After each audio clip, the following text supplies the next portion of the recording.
song from the Broadway hit Avenue Q, Everyone's a Little Bit Racist, a part of which goes like this. Look around and you will find no one's really colorblind. Maybe it's a fact we all should face. Everyone makes judgments based on race. You should be grateful I did not try to sing that.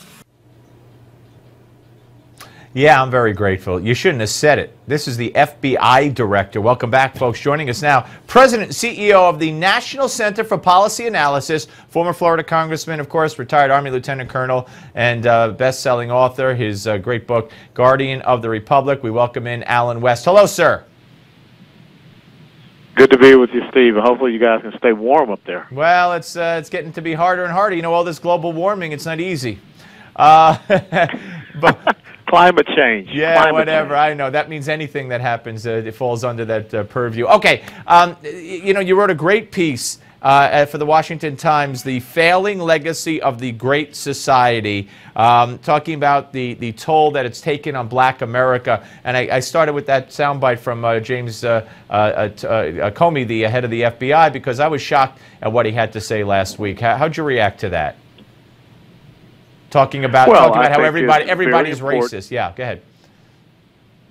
Yeah, I think it's very important that we stop with the race baiting and the blaming everything on racism, and let's start to look at some of the policies and what they have done in the Black community, the decimation of the family, the lack of education opportunities, failing schools, and yet you don't hear any chiming in from the left about school choice, vouchers, or even charter schools. You know, Bill de Blasio went after the charter schools there in New York City, and it took single Black mothers there whose kids go to Success Academy in Harlem to speak up against him.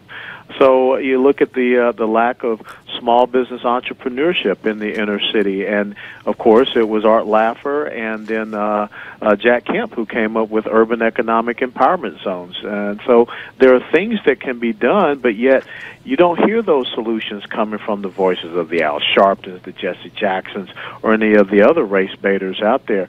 But if you go back 50 years ago with the Great Society programs and just look and see what is happening in our inner cities and in the Black community, it's tied right back directly to those failed policies that Lyndon Johnson brought forward. And these are the same failed policies that the radical leftist Democratic Party, and that's what it has become, wants to not only continue but up the ante, if you will. And of course, you know, when you have the President of the United States, the first Black president, one of the first things he did in his first term was end the voucher program for the poorest students in the worst schools in the world, in the country, I should say, in Washington, D.C., and that went unreported, basically. And you know, it's presented that if you're not for free everything for people, then you're racist somehow.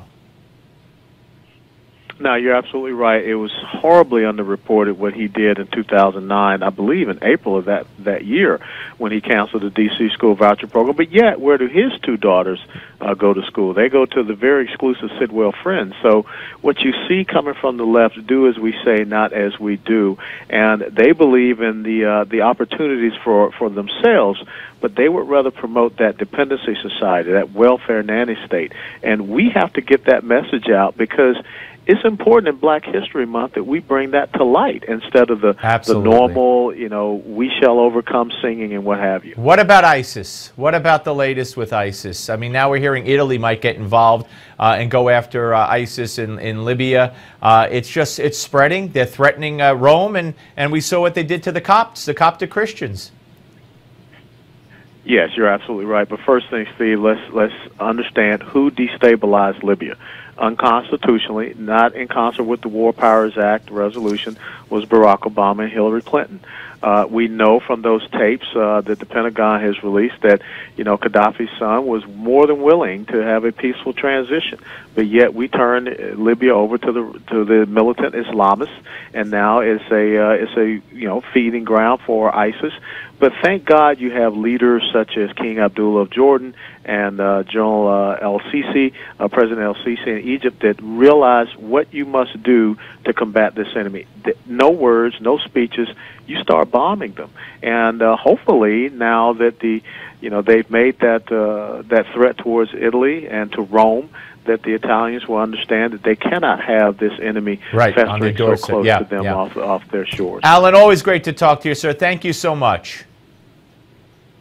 Pleasure. Thank you, Steve. Alan West, ladies and gentlemen. Hey, we're going to come back with Harry Houck. Now, but first, I want to remind everybody that coming up at 4:40 p.m. Eastern, that's in this hour, 4:40 Eastern, we're going to open up the phone lines to our viewers to discuss the vicious beheadings of the 21 Egyptian Christians by ISIS and the rise of anti-Semitism in Europe. You want to weigh in? You call 844-741-3100. Call now, 844-741-3100.